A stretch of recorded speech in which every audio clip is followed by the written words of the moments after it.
Hello and thank you for watching today's unboxing and assembly video. In today's video, we're going to unbox and assemble the all-new GoGo Endurance. It's Pride Mobility's first lithium-powered GoGo. It can handle up to 325 pounds, travels up to 4.1 miles per hour. I'm going to leave the spec sheet here on the screen. You can come back, pause, rewind, and access this spec sheet at any time. Let's go ahead and get started. The scooter itself will arrive in a large box on a wooden crate. We went ahead and removed the box from the wooden crate. All you need is a box cutter to nick the tape along the edges of the top of the box. The top of the box has 4 lids. Go ahead and open them, and you're going to see a loose piece of cardboard on the top covering the 2 main blocks of styrofoam.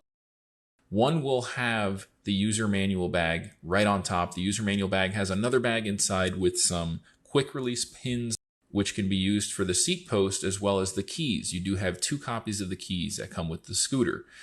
On the other styrofoam block, you'll find the seat post. It's wrapped up in plastic and styrofoam sheeting. You'll want to go ahead and unwrap that, remove the styrofoam sheeting, and then put that to the side.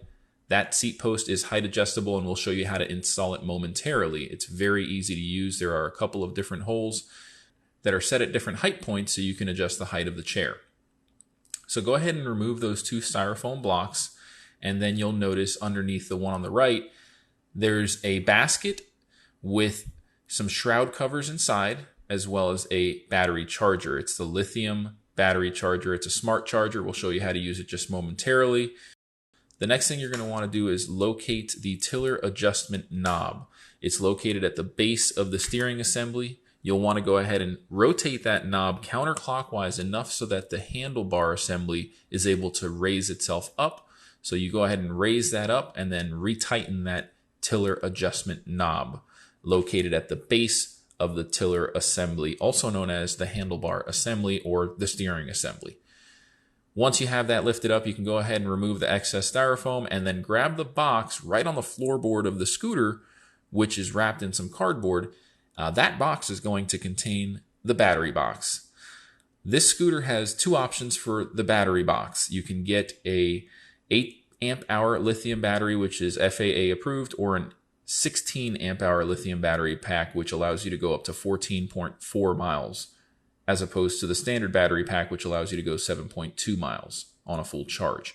What we're doing now is cutting out the front of the box with a sharp box cutter. Be very careful doing this, but basically you want to cut out the front of the box so you don't have to carry the scooter out of the box by bearing all of its weight. This way you can just remove the styrofoam block underneath the front of the scooter and then go to the rear and kind of start to undress the scooter as far as all the plastic wrapping that's on the tiller and on the front wheels. And what you want to do now is basically unlock the brakes. There's a yellow lever in the back of the scooter. You'll want to go ahead and change the position of that yellow lever in the back of the scooter from the drive position to the neutral position so that you can push it manually. That lever is only to be used when you run out of batteries or don't have the battery connected, so that you can push the scooter manually in what's known as freewheel mode. Once you have the scooter out of the box, you go ahead and just make some room. We took all the packaging out of the way, and now we're going to install the seat post into the seat post sleeve. And there is a hole in the front which you can use to slide that quick release pin into. You can choose one of the many holes so that you can either have the seat at its lowest position, highest position, or one of the middle positions. In this case, we're using the highest position, and there's a little pin with the hole on the other side of the quick release pin. You'll want to go ahead and slide that little securement pin right into that hole so that it doesn't come out. And at this point, the scooter's almost completely assembled. What we just need to do now is install the battery box and the seat, as well as the front basket. So the battery box comes in its own packaging. Go ahead and carefully cut the tape on the seams of the box there and begin to unpackage the battery box. This battery box has a very specific set of instructions. The batteries will arrive in what's known as dormant mode. In order to get those batteries out of the dormant mode, you have to follow a very specific set of instructions that are on this sheet. Make sure you follow the instructions very carefully. The first step is to assemble the charger. The charger has a wall outlet cable, which you will want to connect to the actual charger first. And the next step is to plug in that silver barrel connector right into the battery box. It's known as an XLR cable. Then you want to plug the wall outlet cable into the wall. At this point, you'll want to wait 2 minutes, and then that green light, the bottom light should light up green, indicating that your battery is no longer in the dormant mode. If you don't follow those instructions very specifically, your battery will not activate and it will never turn green. So make sure you follow those instructions very carefully. What we're doing now is just adding the shroud colored panels to the battery box. There's a little tab and some Velcro on the other side. It's very easy to do. Once you have the colored panels installed, you can just drop the battery box in. It's very easy to put that battery box in, just carry it by the handle. What we're actually doing now is unboxing the seat, and we're going to show you how to assemble the seat. The armrests are width adjustable and they do flip up. You do have to install the armrests, but it's very easy to do so, and we're going to show you now.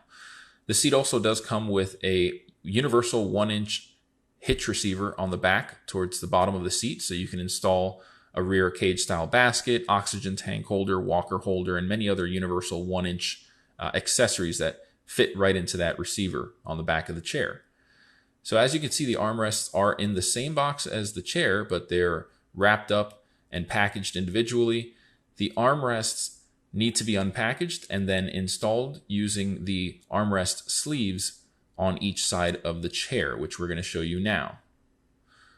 So first, we're just going to grab the battery box. You can use the handle or just grab it on the left and right side and drop it right into the cradle. And then the bottom of the seat has a male connection, which slides right into the female connection point of the seat post, as shown here. There's really no tricks here. There's no tools required. Just make sure that the seat doesn't rotate, and that's how you know it's all the way in. Right now, we're loosening the tension adjustment knob for the left armrest. Once you have it all the way loose and you take out that securement pin, you can slide the armrest into the armrest sleeve. At that point, you can line up the holes that you want to use. Each hole is going to provide you with a different width measurement. And once you have that safety pin in, you can tighten the adjustment knob so that the arm doesn't wiggle around and it's nice and firm. Just rinse and repeat on the right armrest. It's a very simple process. At this point, we're going to install the basket, which is going to just simply attach using a set of 3 hooks on the front of the scooter, and there's 2 rails on the back of the basket, which those hooks kind of just fall right into. And then there's a quick release tab, which my thumb is on at the moment, that you can use to remove the basket. On the back of the seat, as I mentioned, there is a universal 1-inch hitch receiver, and that safety pin that comes in the bag with the keys is where that safety pin is going to go. The other one is just a spare. Now I'm going to show you that you can't really use a scooter with the unit on freewheel mode, so make sure you put that yellow lever into the drive position or else the scooter won't work. It's just going to beep a bunch of times. But if it's not in freewheel mode and you turn the keys, it should work just fine. This is a one-handed scooter, meaning you can use your left or your right hand independently as shown here to control it. There's a speed adjustment knob, which basically limits the top speed. And the throttle levers are throttle sensitive. So if you pull it all the way, it'll go fast. If you pull it lightly, it'll go slow. There's a horn and a light switch, as well as some fuses. The light is pretty powerful, enough to light up the road in front of you or the sidewalk in front of you if you go out at nighttime, which is pretty nice. It is angle adjustable as well, so you can point the light up or down. All in all, the scooter is very comfortable to use. You can adjust the tiller closer to you or further away from you. The armrests flip up, the seat rotates, the suspension makes it very smooth when you're going on sidewalks or any kind of terrain that has bumps and cracks along the road. We do offer this mobility scooter for sale tax-free. Shipping is free as well, and Pride includes a 1-year in-home service agreement with every scooter sale. If you like this video, please subscribe and make sure to enable notifications. Don't forget, you can always call, chat, or email us if you have any questions. We'd love to hear from you. Thank you and have a great day.